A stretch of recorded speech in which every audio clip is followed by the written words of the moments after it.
From New York Times Opinion, this is The Ezra Klein Show.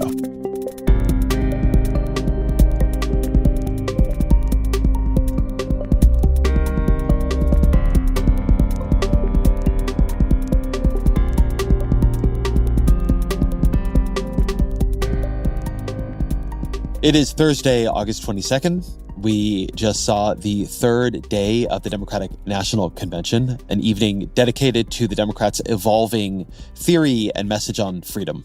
I'm joined today by my producer, Annie Galvin. Annie, welcome to the show. Thank you for having me. So, as you mentioned, the stated theme of last night at the DNC was a fight for our freedoms. And from the jump, we heard a lot about freedom. Tonight, let's talk about freedom. This election is about our rights, our freedoms, our democracy, and our future. Kamala Harris is fighting for our freedom. Kamala Harris is fighting for our families. Kamala Harris is fighting for our future together. Kamala Harris cares deeply about other people. She will fight to protect our freedoms because those are the values that her mother passed down to her. Let us choose. Let us choose truth. Let us choose honor. And let us choose joy.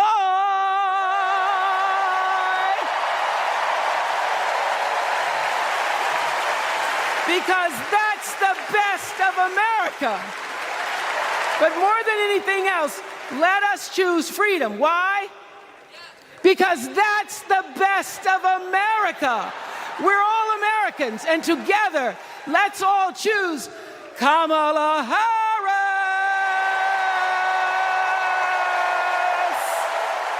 Thank you, Chicago. Thank you. How were Democrats talking about freedom last night? What did you notice? They've been talking about freedom across the campaign since Kamala Harris became the nominee or presumptive nominee. And they've been talking about it in a way that has an old echo in Democratic politics. So FDR very famously gave this speech about the four freedoms. This was his 1941 State of the Union. We look forward to a world founded upon four essential human freedoms. And the four freedoms, which everyone in the world, he said, should enjoy, were freedom of speech and expression, freedom of worship, freedom from want, and freedom from fear. And obviously freedom from want and freedom from fear are more significant promises. But you often hear among political philosophers this distinction between the negative and the positive freedoms, right? There are the freedoms from, I'm supposed to be free from the government busting into my room and searching it without a warrant. But that does not necessarily mean I am free to have a life that flourishes because I have good, reliable health care or child care or elder care or guaranteed income. And you see sort of Democrats moving between these two ideas over the course of the week. Kamala Harris, in being a lawyer who thinks a lot in terms of rights, I think found this very natural as language to adopt. And now you see it filtering through the party. So to illustrate this, I'd like to play a clip from Tim Walz. And just to set this up, right before this, he went on this pretty moving riff about how he and his wife, Gwen, used fertility treatments after struggling with infertility for quite a while. And in that riff, he made the point that having access to fertility treatments is a kind of freedom in and of itself. So let's hear that clip. I'm letting you in on how we started a family because this is a big part about what this election is about. Freedom. When Republicans use the word freedom, they mean that the government should be free to invade your doctor's office. Corporations, free to pollute your air and water. And banks, free to take advantage of customers. But when we Democrats talk about freedom, we mean the freedom to make a better life for yourself and the people that you love. Freedom to make your own health care decisions. And yeah, your kids' freedom to go to school without worrying about being shot dead in the hall. So how is Waltz putting his spin on this? How is he approaching this project of reclaiming freedom for Democrats? I mean, I would call what he's doing negative freedom. Freedom from the government getting involved in your life. Freedom from the fear of your child being shot dead in the halls. Freedom from intrusion from other things. And that speaks to a broader set of arguments that Walz was on that stage to make. One of his big applause lines was that in the kinds of communities he comes from, they have the golden rule. And the golden rule is mind your own damn business. That is not how Democrats traditionally speak. The Democratic idea is not mind your own damn business. It is help, and it's help from the government. But there is a tension in the argument being made here. When you begin talking about those freedoms from, right, freedom from having the government involved in your libraries, in your doctor's office, etc., then you get the Republican counter-argument. Well, what about my freedom to have the kind of car I want, or to use plastic straws in California, or my freedom to not be covered by a vaccine mandate, if you're thinking a couple of years ago. So this is where sort of Democrats began to lose that argument, because there's quite a lot they want the government to regulate. There are a million places where Democrats do not mind their own damn business. So that's the tension here. It's being portrayed as a principle, but it's not a principle. In either party, by the way, right? Republicans who have often portrayed themselves as more small government and libertarian, they're not at all. And what you're seeing here is not a sort of new agenda being adopted. It is a bid for rhetorical high ground based on which issues are salient in this election. And the reason Democrats are being able, or at least see an opportunity to flip this, is that in repealing Roe v. Wade and the sort of reproductive freedom, which is built on a right to privacy, Republicans have created space for the government to become much more intrusive in people's personal and sexual and familial lives. And having done that, having made that kind of government intervention and intrusion salient, now all of a sudden Democrats can turn around and say, the hell is wrong with you all? Get out of here. Get out of the doctor's office. Get out of the bedroom. Leave us alone, which is usually not an argument Democrats have a lot of standing to make, because honestly, usually it's the Democrats saying, we're going to force you to have healthcare insurance. We're going to make sure you're following good environmental practices and standards. We're going to try to get you to get rid of your old furnace and buy a, electric fuel pump. There are all these different things where Democrats want the government involved, but Republicans have made salient the single biggest place where they want to expand the government's control over people's intimate lives. We also heard a version of this from Josh Shapiro, the governor of Pennsylvania and almost vice presidential pick. So let's hear that. But you know what? You know what, Democrats?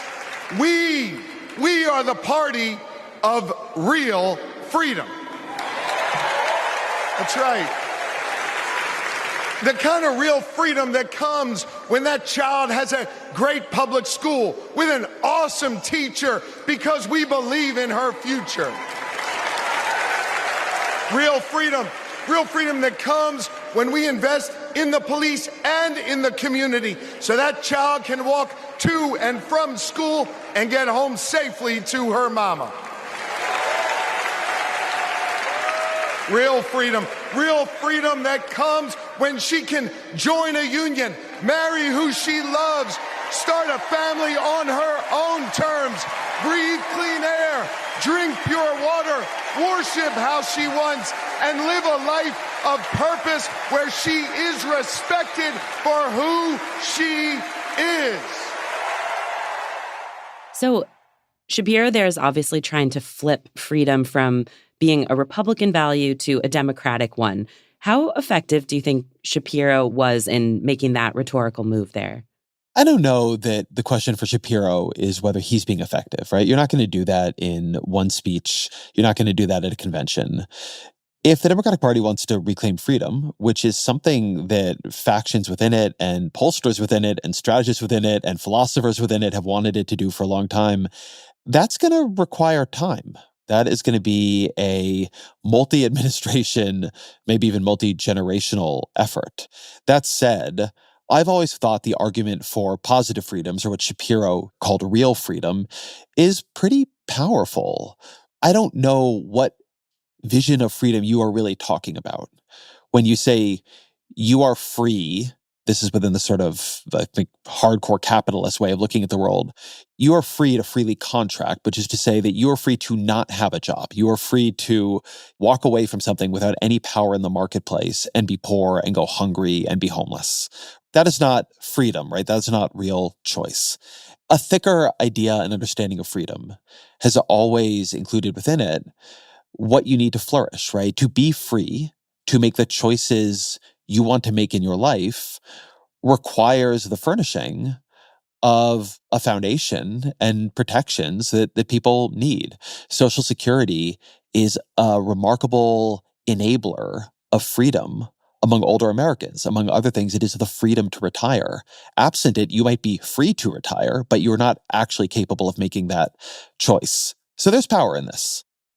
Since maybe 9/11, the right really claimed a monopoly on freedom. I mean, you had kind of silly things like freedom fries, but you also had the rise of the Freedom Caucus. You now have Republicans branding basically every Democrat as a socialist, and not a friendly Swedish socialist, but a Stalinist, basically. And then on the left, I think maybe around Occupy Wall Street, Black Lives Matter, you would hear words like equality, justice, maybe progress, but freedom seemed sort of off limits or uncool. So why is this the moment for Democrats to kind of step in and try to seize freedom as their value? I think one reason is that Trump and Vance don't speak in terms of freedom. Donald Trump is not highly engaged with discussions of freedom one way or the other. It's just not what his politics are about. And I think you have to understand a lot of this election as being shaped by Vance's spin on Trumpism. Vance's spin on Trumpism and the sort of post-liberal spin on Trumpism is very dismissive of freedom. To take the philosophical roots of what is going on the right seriously for a minute, when you read these critiques of liberalism, when you read Patrick Deneen, when you read Adrian Vermeule, the thing that they are critiquing in liberalism is its emphasis on individual freedom. And their argument is that individual freedom has led to social atomization, has led to people having too few children for societies to grow and flourish and replace themselves. It has led to loneliness. It has led to companies that can, ship their jobs overseas and destroy communities. But it has led above all to this world where individual choice and individual freedom have become the dominant values. And so people can go off and live these lives of sexual libertinism and atheism, and they don't have children, and that all this freedom has become hollow and rotten at its core. To make these arguments about these miserable cat ladies is at least to begin to make the argument there should be social and cultural sanction over people exercising an individual choice not to have children. So part of what is happening is Democrats are responding to a reform, a shift, a pivot inside the Republican Party.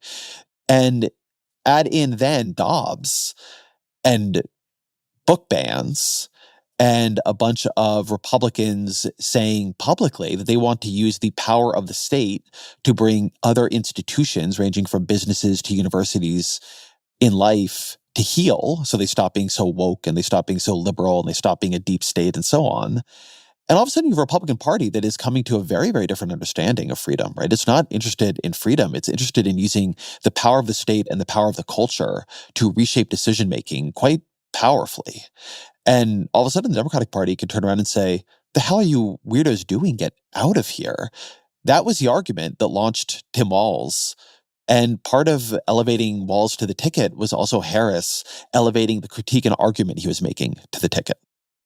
I think that's a really good point that Trump, Vance, DeSantis have created an opening in a way that McCain, Romney maybe didn't.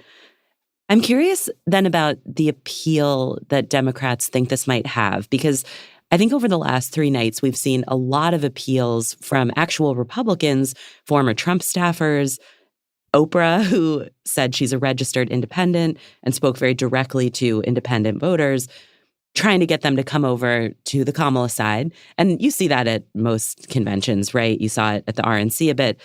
But do you see this turn to freedom as an attempt to woo these people?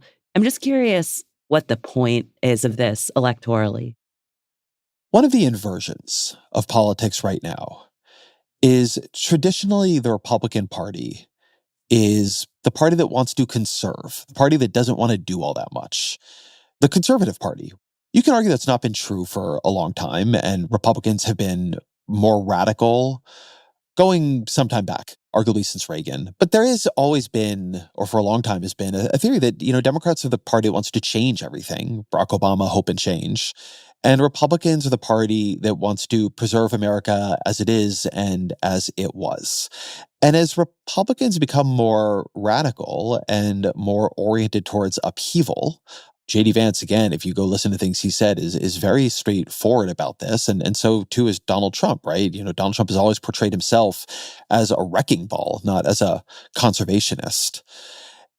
That has created the space among Democrats who have also become a coalition with a lot of more educated members, with a lot of higher income members, a lot of people who maybe want things to be a little bit different, but don't want them completely different than they are, to be a party that is actually arguing we should conserve things. One thing that has been striking to me about this convention is if you watch it and ask yourself day after day, what promises are being made up there? What is the Democratic Party saying it will do for you? Not that much is being said all that consistently. This is not a convention built around a couple of big promises from an agenda. It's not a convention built around bringing universal health care to the nation, not a convention built around bringing universal child care to the nation.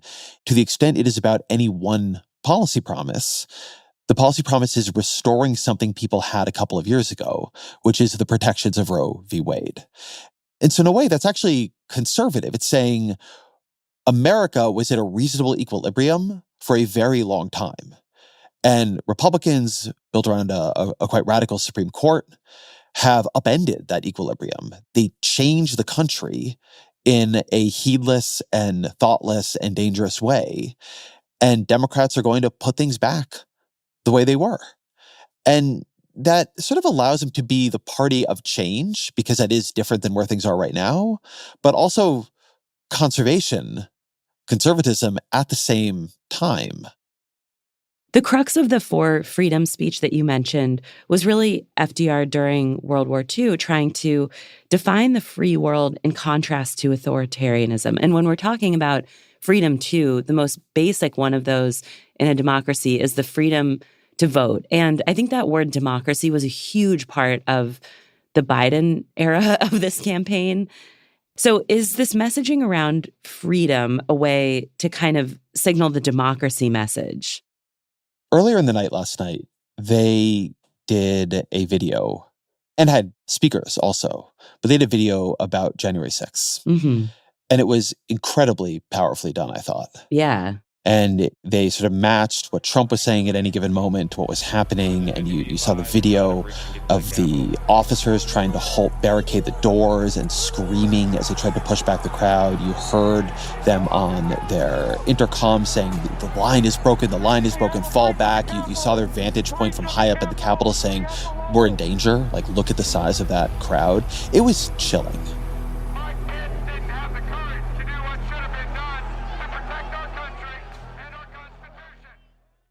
And it also came early in the night.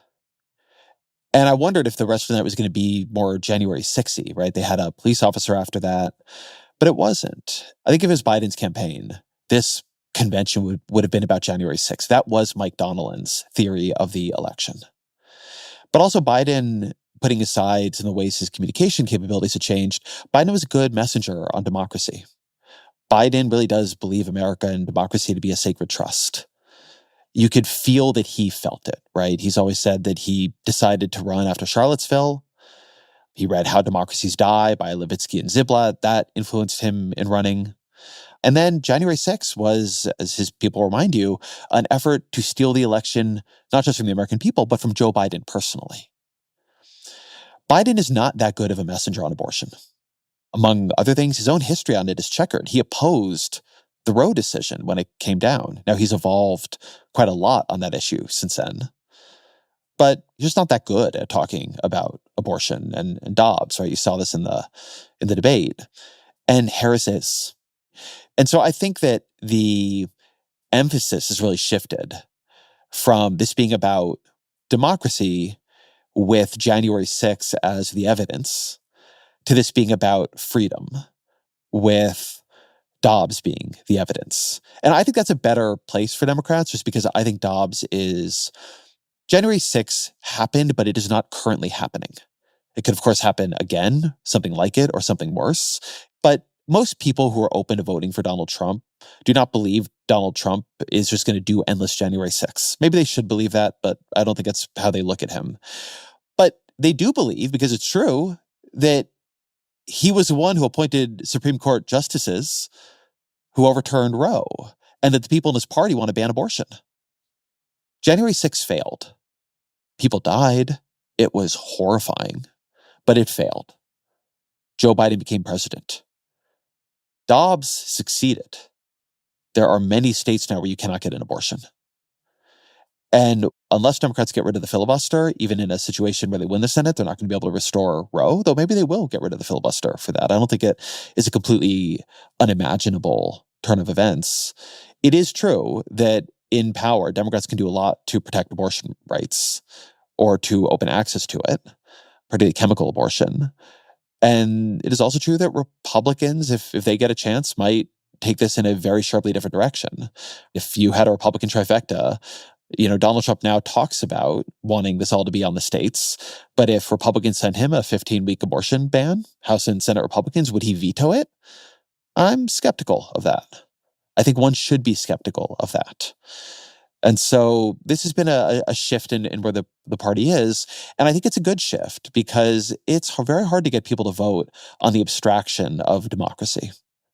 It's not how I wish things were, but I think it is how things actually are. But it is not impossible, and we've seen it, to get them to vote based on the extremely tangible stakes for whether or not people have access to abortions if and when they need them. So I want to talk a little bit about the difference between the RNC and the DNC, specifically their focus. And you said to our team that the two conventions have had a feeling of the Marvel universe versus Thanos. And I'll admit I do not know what that means, but I'm confident there's some merit there. So what did you mean by that analogy, that way of describing the difference here? You've never seen Avengers Endgame? Come on, I've Annie. seen one or two, but I don't even know which ones. I'm so sorry. You would remember.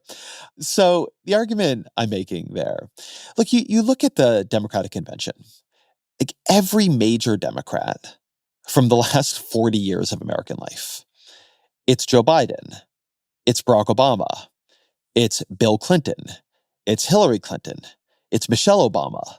I saw a picture of John Edwards standing in the hallway. Like, if Jimmy Carter were well enough, he would be here.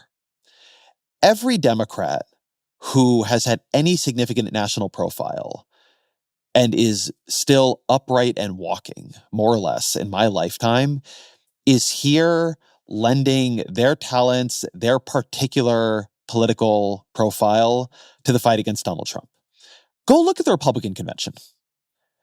Who in national Republican politics who was significant in 2020 or before that is still there? There's no Mike Pence. There's no George W. Bush. There are no Cheneys, right? Liz Cheney's been ejected from the party. There's no Mitt Romney. No Paul Ryan. They're all gone. So it does have this feeling, if you're a comic books nerd, and I am, like the Democrats have this feeling of the Avengers, right? It's like every significant figure in the party like coming together, like we're assembling a team. And the Republican Party is sort of the big, powerful bad guy with a billion henchmen. They're all smaller than Donald Trump. They're all the guys he orders around. Whereas the Democratic Party, the way it is presenting itself, is this sort of union of significant figures. You have the young heroes in Harris right now and Walz, but they're going around and pulling out of retirement anybody who's a heavy hitter who can possibly be conscripted into the cause. And I guess just another way of saying that without the perhaps too cute by half comic book analogy is just that the Democratic Party is a political party and the Republican Party is a personality cult. And what you see when you look at the Democratic Convention is a political party, a lot of different people representing a lot of different factions and eras. Somebody on social media made, I thought, a quite funny point that the Democratic Convention is like the eras tour for liberals, which is true. I mean, yeah. And the Republican Party has functionally erased its history before, I mean, you could call 2016, but a lot of people who were significant in the Republican Party between 2016 and 2020 are now also persona non grata, right? Again, thinking about people like Paul Ryan there and Mike Pence. So it almost doesn't have history pre-January 6th. That's just a very different structure. So just to dig into the portrait of a party that I think the DNC has pretty successfully given us so far, I think you see this coalition across ages, which is kind of interesting because aging was kind of the problem a month ago, 2 months ago. But you're now seeing these elder statesmen all given speaking slots, the Clintons, the Obamas, Biden himself. But I think you're also seeing this kind of murderer's row of new talent, and you're free to name check some of these. But just to start with the elder statesman, what did you make of Bill Clinton's speech last night? What was his role there, and how did he execute on that? Bill Clinton's gotten a lot older. This was not the kind of speech Bill Clinton was able to give in, say, 2012, when he was a star of the convention. There was for me at least, a kind of sadness watching him up there. You could see his hands shaking. His voice, right? His voice has always been such a remarkable instrument. His voice was thick and he would lose control over it. It would crack. It'd be hard to hear. The intonation would be wrong. But Clinton had a real capability, a real self-awareness about that, in which to strike the tone of the truly elder statesman. But one thing Clinton did very effectively was used his age against Donald Trump. 2 days ago, I turned 78, the oldest man in my family of 4 generations. And the only personal vanity I want to assert is I'm still younger than Donald Trump. And he did something else too, which is Clinton has always had this capability to slip into the highly idealistic register of what American politics can be. And I'm just speaking for myself here. I found it powerful when he made this argument that it's not Trump's lying that should be our focus. It's his solipsism, his narcissism, his inability to talk about anything other than himself. What does her opponent do with his voice? He mostly talks about himself. Right? So the next time you hear him, don't count the lies. Count the eyes.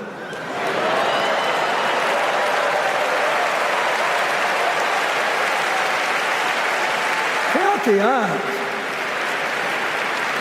His vendettas, his vengeance, his complaints, his conspiracies.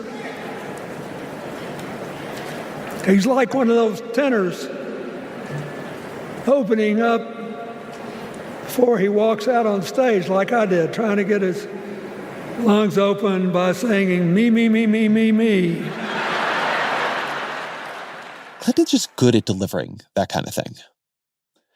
I think both with Obama and with Clinton, what you should understand them as doing is saying, I am one of the best to ever do this. They are two of the best campaigners to ever campaign.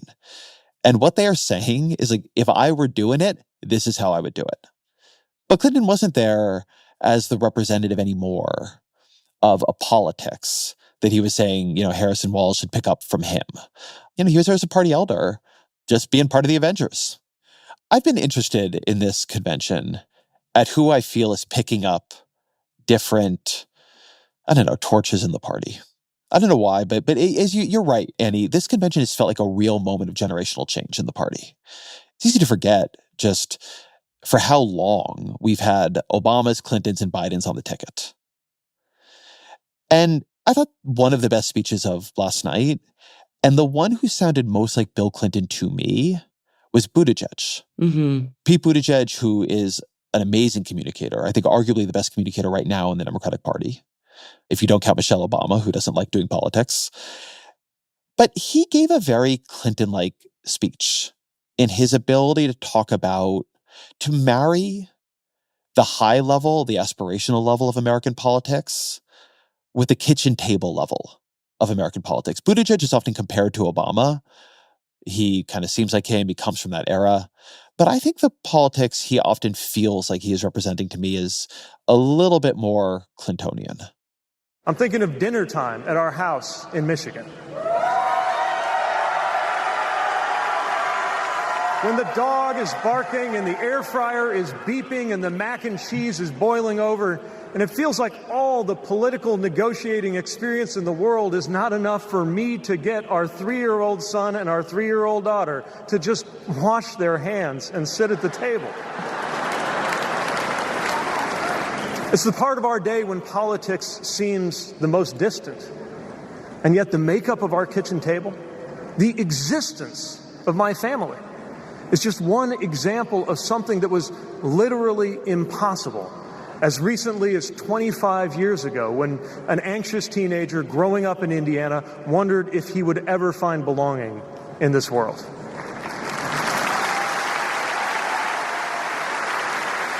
This kind of life went from impossible to possible, from possible to real, from real to almost ordinary in less than half a lifetime.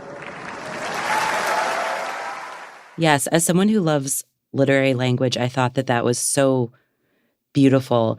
So a word that keeps coming to mind as I watch is rebrand. And we've talked about freedom. We've talked about some other dimensions of that.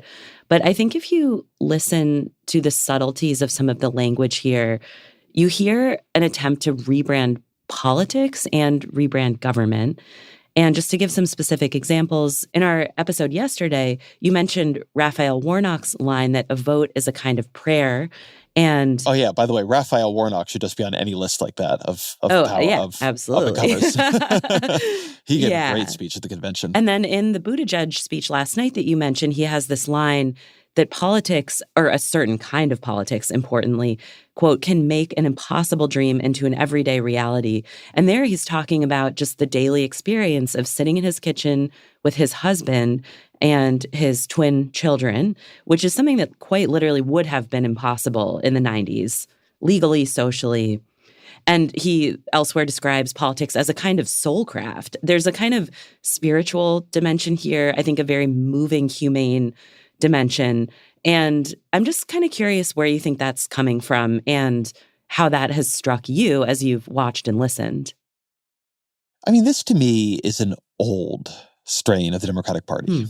Democrats believe in government. They believe in the government's ability to make your life better.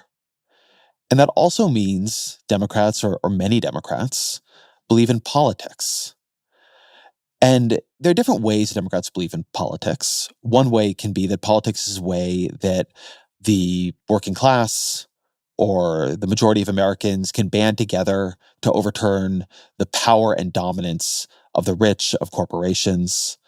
But there's also a way in which they believe in politics for its pluralism, for its ability to build and strengthen bonds in a country that might otherwise come apart, right? I mean, this is a very old vision of politics, right? Politics is how you work through disagreement without coming to war. You heard Obama quoting Abraham Lincoln on the eve of the Civil War, talking about the need to renew our bonds of affection. You heard both Obama and Bill Clinton, and I think this was important parts of their, not just speeches, but what they were trying to tell the generation coming up, talking about how important it is in politics to talk with the people you disagree, to not demean them, to be open to them, to make space for them, even in disagreement, to make sure they know that you will govern for them and you will keep them in mind and you will respect them, even if they're not where you are. So there's been a real strain in this convention around politics not as war, which I think is often how Donald Trump portrays it, right? This is our final battle, right? I am your vengeance. But politics is pluralism. Politics is a thing that isn't supposed to drive us apart, but is supposed to help us come together or stay together. And that to me was why Buttigieg's speech was so powerful.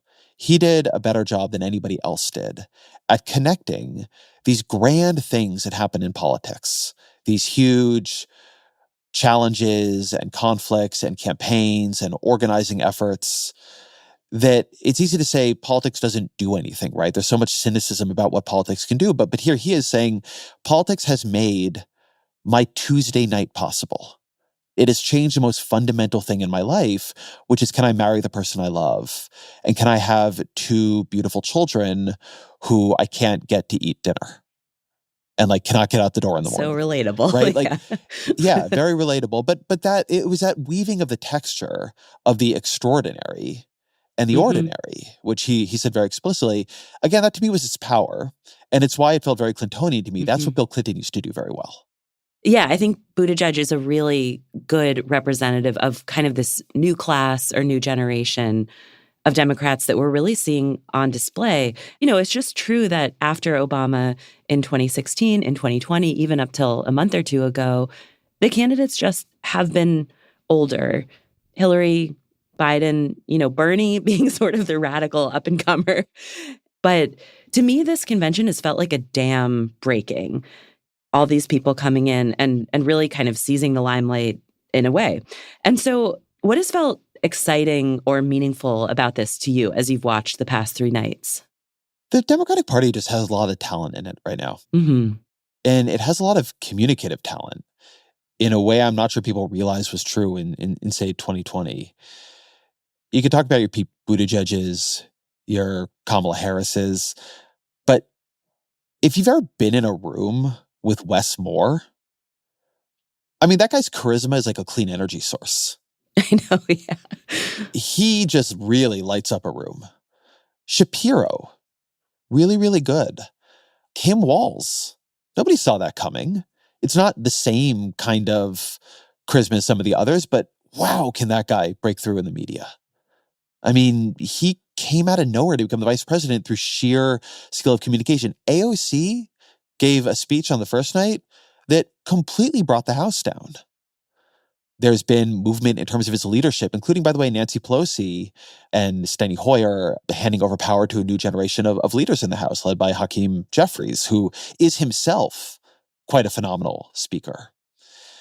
If you imagine what a primary would have looked like in this year or in 2028, you can imagine a lot of people running at the moment. And I think one of the other interesting things about it is that the energy in the party is not just ideological, it's also very pragmatic. Democrats have been very interested in who knows how to win Pennsylvania. That's why Shapiro has become such a big figure. Who knows how to win in Michigan?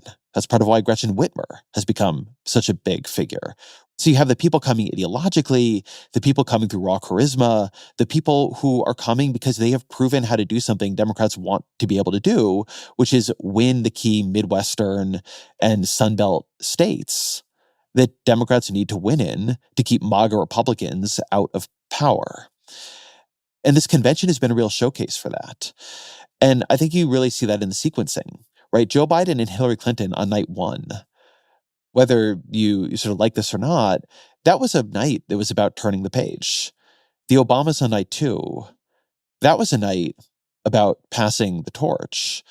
The lineup of Buttigieg and Wes Moore and Josh Shapiro and Tim Walz on night 3, that was about the rising generation. And then, tonight, which is going to be about Kamala Harris, now the leader of the Democratic Party. And if she wins in November, the leader of it for some time to come. Much more so than any convention I've covered, this convention has been the old guard giving way to the new. Let's close with a bit more on Tim Walz. I think one thing that he did early in his speech, and we can play a clip, is try to kind of recast what government is and what its function is and almost destigmatize it. Growing up in a small town like that, you learn how to take care of each other. That family down the road, they may not think like you do. They may not pray like you do. They may not love like you do, but they're your neighbors. And you look out for them, and they look out for you. Everybody belongs, and everybody has a responsibility to contribute. For me, it was serving in the Army National Guard. I joined up 2 days after my 17th birthday, and I proudly wore our nation's uniform for 24 years. My dad, a Korean War-era Army veteran, died of lung cancer a couple years later. He left behind a mountain of medical debt. Thank God for Social Security survivor benefits. And thank God for the GI Bill that allowed my dad and me to go to college, and millions of other Americans. What is Walz doing there? I think one of Tim Walz's political talents is making the argument for big government with the aesthetic of small communities. But he doesn't argue it, in the way that a Bernie Sanders might or an AOC might.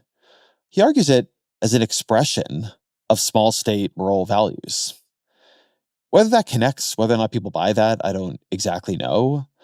But I think you have to understand that is one of the things that makes him an interesting communicator in the party. He is able to give quite significant expansions of the state, quite significant new programs, a very, very familiar spin. And he does that in part by connecting that to his own life story and his own family, right? His dad went on the GI Bill. He went on the GI Bill. I think it's powerful. I think it's why he's on the ticket. Tim Walz is on the ticket because he helps the ticket bridge the political experience and appeal of Kamala Harris, which is fundamentally urban, born in Oakland, California, rises up in San Francisco, to a strain of Democratic Party politics, a strain of Democratic Party populism that is fundamentally rural, which has a very deep history in Minnesota. The arena was not full of signs that said Governor Walz. The arena was full of signs that said Coach Walz. The videos about him were about his military service, about the children, now adults, he taught. Before he came out, a bunch of people who played for his football team and are now adults came out and stood in formation. He is a weaponized Norman Rockwell painting that the Democrats have aimed directly at J.D. Vance and Donald Trump. I think that's a nice place to end. So, Ezra, thank you for being here after a series of very late nights and sharing your insights. Thank you, Annie.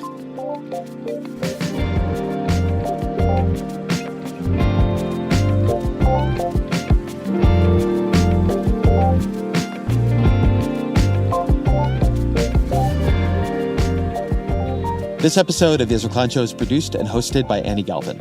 Fact-checking by Michelle Harris with Kate Sinclair and Mary Marge Locker. Our senior engineer is Jeff Geld with additional mixing by Amin Sahota. Our senior editor is Claire Gordon. The show's production team also includes Roland Hu, Elias Isquith, and Kristen Lin. Original music by Isaac Jones. Audience strategy by Christina Similuski and Shannon Busta. The executive producer of New York Times Opinion Audio is Annie Rose Strasser.